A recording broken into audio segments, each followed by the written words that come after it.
అన్నిటికీ కోపం పనికిరాదు. ప్రశాంతంగా ఉండి ప్రశాంతంగా. మనం కోపడితే మనకే రక్తపోటు. కోపడవలసిన సందర్భంలో కోపం నటించమన్నారు. అది కూడా నిజంగా లోపల ఉండదుట, పైకి నటిస్తాడు. ఓ అరుపు అరుస్తాడు, తప్పదు, లేదా పనులు జరగవు అక్కడ. అది ఇంక లోపల ఏదో పాతుకుపోయినట్టు కాదు ఆ కోపం. కొన్ని సందర్భాల్లో బలహీనుల పక్షంలో మనం మాట్లాడకపోతే ఇల్లు సమాజం కూడా అల్లకల్లోలం ఉంటుంది. ఎవరు పెత్తనం చేస్తున్నారో వారి పెత్తనాన్ని ఖండించవలసిందే ఏమైనా కానీ. అంత మాత్రం చేసి వీరి మీద ప్రేమ వారి మీద ద్వేషం అని కాదు అక్కడ. మరి వీరు తప్పు చేస్తే వీరిని అంటాం. ఎవరికి చెప్పవలసిన విధంగా వారికి చెబుతాం. అనవసరపు కోపం పనికిరాదు. ఉబ్బును ఓ అతిశయం, ప్రతిదానికి గర్వం, ప్రతిదానికి ఉబ్బిపోవడం, పొగిడితే ఉబ్బిపోవడం. ఇది కూడా పని జరిపించుకునే వాళ్ళ లక్షణం కాదు. రాజుల దగ్గర, ముఖ్యంగా పరిపాలకుల దగ్గర ఉండకూడదు. కానీ మన నాయకులు అందరి దగ్గర ఉన్న దుర్లక్షణం ఇది. గర్వము కాస్త ఎన్నికల్లో నెగ్గేసరికి, కాస్త పరిపాలనలోకి వచ్చేసరికి, కాస్త ఒకసారి మంత్రి పదవి వచ్చేసరికి ఇక గర్వం. ఏం మాట్లాడుతున్నామో తెలియదు, అది పోయే వరకు మాట్లాడుతూనే ఉంటాం. ఆ పోవక యునికియును పరిపాలకుడికి ఉండకూడని లక్షణం సంతృప్తి పడడం లేదండి. ఇవాళ ఆ పోవక అంటే తృప్తి పడకుండా ఉండడం. ఇవి ఉండాలో ఇంతకుముందు చెప్పాడు. ఏవి ఉండకూడదు ఇక్కడ. కోపం ఉండకూడదు, ఉబ్బిపోవడం ఉండకూడదు, ఉబ్బేయడం కూడా ఉండకూడదు, గర్వం ఉండకూడదు. ఆ పోవక యునికి తృప్తి ఉండాలయ్యా.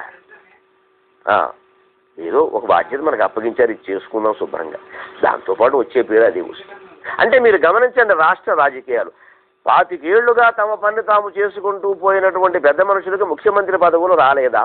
వద్దన్నా సరే పిలిచి ఇవ్వలేదా? కావాలన్న వాళ్ళకి వచ్చాయా, వస్తాయని ఏమైనా ఉందా? తెలిసిపోవట్లా భారత నిజమని. సంతృప్తి ఉన్నవాడిని సమస్త ప్రపంచం వరిస్తుంది. తృప్తి లేనివాడు గోతులో దూకాల్సిందే వెళ్ళి.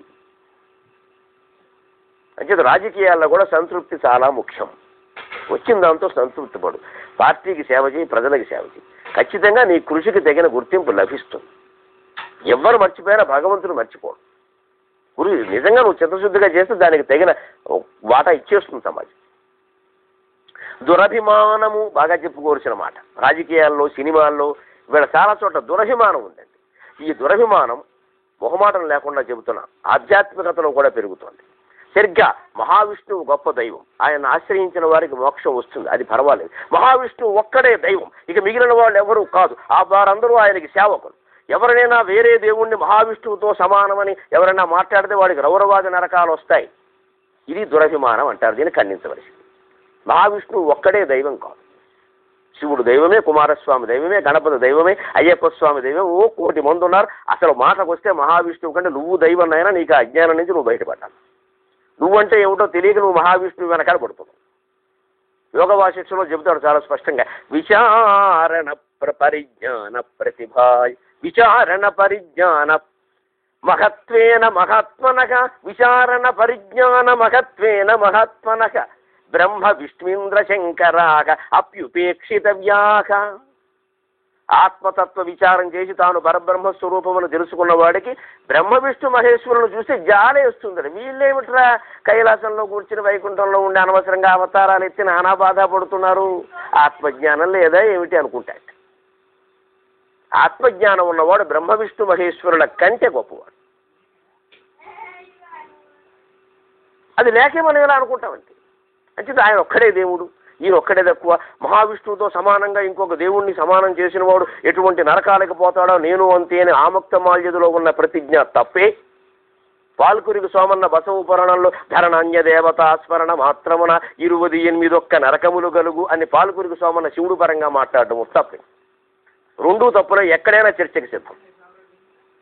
ఇది వీరశైవం, వీరవైష్ణవం పేరు మీద చిచ్చు పడుతున్నారు. 12వ శతాబ్దంలో కొట్టుకు చేశారు, మళ్ళీ ఇప్పుడు మొదలవుతుందండి ఒక రకంగా. ప్రతి పండక్కి గొడవ, ప్రతి ఆరాధనకి గొడవ, ప్రతి పీఠం గొడవ. హిందువుల్ని బతకనివ్వరండి ఈ దేశంలో. హిందువులే ఎవడి మటుకు వాడికి నా మార్గంలోకి అందరూ వచ్చేయాలి, నా మార్గంలోకి అందరూ వచ్చి. దీన్ని దురభిమానం అంటారు. నీ దేవుడు నువ్వు పూజ చేసుకో, అందరిని అందులోకి లాగాలని ఎందుకు కోరుకుంటున్నావు అసలు? ఇదే మనం వ్యతిరేకించాలి. ఈ అజ్ఞానంలోనే పడకుండా ఉండాలి. కాపము, అబ్బును, గర్వము, అపోవకయు నికియును దురభిమానము. ఇంకోటి నిర్వ్యాపారత్వం. రాజకీయాల్లో సోమరితనం పనికిరాదు, ఎప్పటికప్పుడు చర్యలు తీసుకోవాలి. నిర్వ్యాపారత్వం అంటే పని చేయకపోవడం. ఇంట్లోనైనా అంతే, బద్ధకం పనికిరాదు. కార్ల్ మార్క్స్ నాకేం మొహమాటం లేదు. మంచి మాట ఎక్కడున్నా చెప్పుకోవాలి. మహర్షులు చెప్పినా సరే, మార్క్స్ చెప్పినా సరే. సోమరిపోతు కంటే హంతకున్నాయి అన్నాడు కార్ల్ మార్క్స్ తన క్యాపిటల్ థియరీలో. సోమరిపోతు కంటే హంతకున్నాయి. ఎందుకంటే హత్య చేయాలంటే చాలా ధైర్యం ఉండాలండి. మనం ఎవరైనా చేయలేం. కత్తి పట్టుకోవాలి ముందు గట్టిగా, ఎన్నో ఎదిరించాలి. వాడికి ఓ బలగం ఉంటుంది, వాడు చుట్టూ 10 మంది ఉంటారు. వాళ్ళు లేని సమయంలో వెళ్ళాలి, ఉన్న సమయంలో వెళ్ళాలంటే మరీ ధైర్యం కావాలి. ముందు వాడిని పొడిచాక మన ప్రాణం పోకుండా ఉండాలి గుండె ఆగి. మరి కొంతమందికి ఆ శవాలను చూస్తే ప్రాణాలు పోతాయి. మరి వీడు హత్యం చేస్తాడు. ఇంత చురుకుదనం, ఇంగ్లీషులో చెప్పాలంటే యాక్టివిటీ. ఇంట్లో పడుకుంటూ ఉంటాడు రోజు పొద్దున్న 3 గంటలు, సాయంత్రం 4 గంటలు. వీడికంటే హంతకున్నాయి. ఎందుకంటే వాడికి ఒక చురుకుదనం, వాడికి ఒక పని ఉంది, వీడికి ఏ పని లేదు. వీడిని ముందే పంపించేయాలి. నువ్వు పని చేస్తావా వెళ్ళిపోతావా తెలుసుకో. దగ్గర కూర్చోబెట్టి మనం శుభ్రంగా పెడుతుంటే అల్లుడైతే, కొడుకైతే, మేనలుడైతే తింటాడు, వాడు సొమ్మేం పోయింది. తల్లిదండ్రుల ఆస్తులు కరుగుతూ ఉంటాయి. రేపొద్దున వంకర పని చేసినా అందరూ బాధ్యత వహించాలి. గారాబం పేరు మీద జరుగుతున్న వ్యవహారాలు అందుకే మొహమాటం లేకుండా చెబుతున్నా. గారాబం పనికిరాదు. పని చేసే వయసులో పని చేయాల్సింది, కష్టపడే వయసులో కష్టపడాల్సింది. నేను కష్టపడ్డానంటే మా పిల్లలు ఎవరో కష్టపడడం నాకు ఇష్టం ఉండదు. నిన్ను వాళ్ళు కష్టపెట్టడం ఖాయం.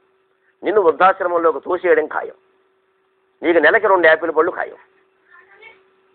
అనుమానం వీళ్ళ కష్టపెట్టే కొడుకుని కష్టపెట్టాలి, అమ్మాయిని కష్టపడమని చెప్పాలి. ఆ వయసులో కష్టపడకపోతే 20 ఏళ్ళ 40, 50 ఏళ్ళు వచ్చాక పడతారా? చిన్నప్పటి నుంచి పొట్టలు పెరిగిపోయి అందరికీ పిల్లల్ని 6వ తరగతి వాళ్ళని 7వ తరగతి వాళ్ళని చూస్తుంటే కింకాంగ దారాసింగుల్లో ఉంటున్నారు ఒక్కొక్కడు. అని ఇప్పుడు చదివే వస్తుందండి. ఇంతంతలా శరీరాలు వేసుకుని అప్పటికి ఇంకా పిజ్జా బర్గర్ నోట్లో పెట్టుకుని భగవద్గీత వింటున్నారు. ఎంత గొప్ప విషయము. ఇంకా అలా పోషించారు డబ్బులు పెట్టి. శుభ్రంగా ఏపుగా యూరియా వేసిన గ్రోమోర్ వేసిన చేను అని శుభ్రంగా ఎదిగాడు. ఇంక చదివేంటి? తల్లిదండ్రులకు ఎంత ఆస్తి ఉందో గమనించాడు. ఆ ఆస్తి అంతా ఇచ్చే, నాకు చదివేందుకు, ఉద్యోగం ఎందుకు, అసలు నాకు నేను వ్యాపారం పెట్టుకుంటాను, ఇచ్చే. ఇలాగ తయారవుతారు ఖచ్చితంగా. ఎందుకంటే నిర్వ్యాపారత్వం. ఇంట్లో కష్టపడుతున్న తండ్రి, కష్టపడుతున్న తల్లి, రోజు ఇంటికి వచ్చి పొద్దున్న 2 గంటలు, సాయంత్రం 2 గంటలు కష్టపడుతున్న పని మనిషికి మనం ఇచ్చే జీతం 1000 దాటడం లేదే. కొడుకు ఒక డ్రెస్ కావాలంటే 2000 ఇస్తున్నామే. మన వాళ్ళ ఒక జత బట్టలు దానికి 2 నెలల జీతం.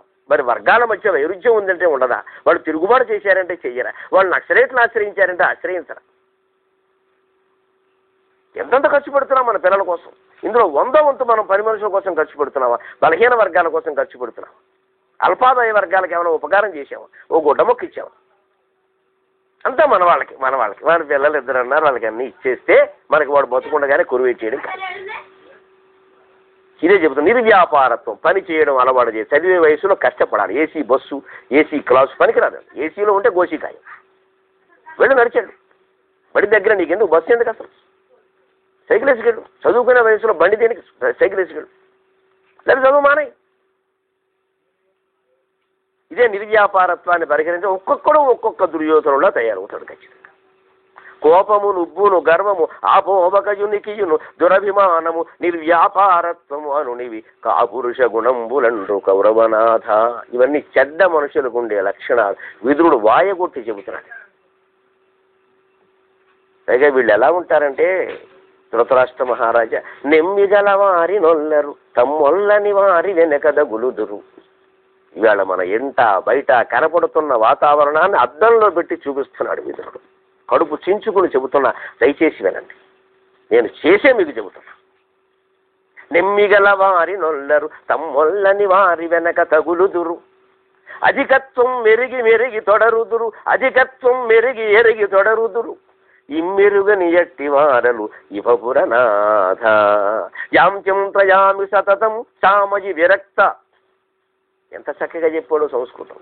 నెమ్మిగల వారి నొల్లరు. శ్లోకంలోకి తర్వాత ఎడదాం, ముందు చూడండి. నిమ్మి అంటే ప్రేమ. తల్లిదండ్రులు పిల్లల్ని ప్రేమిస్తారండి బాగా. నాన్న నీ పుట్టినరోజురా, మన ఆవేళ ఏం చేద్దాం? నా పుట్టినరోజు నేను మీతో ఉండను, నేను నా ఫ్రెండ్స్తో ఉంటాను. హఠామని పేలిపోవాలి గోబా. కన్నది మేమా ఫ్రెండ్సా? ఉండొచ్చు ఒక వయసులో కూడా ఫ్రెండ్స్. నీ స్నేహితులు కూడా ఇంటికి పిలువు. ఇక్కడ పార్టీ ఇద్దాం ఏదైనా పర్వాలా. అందుకే నేను ఎక్కడికే వెళ్ళిపోతా. నా స్నేహితులు నాకు ముఖ్యం, మీరు ఎక్కర్లేదు.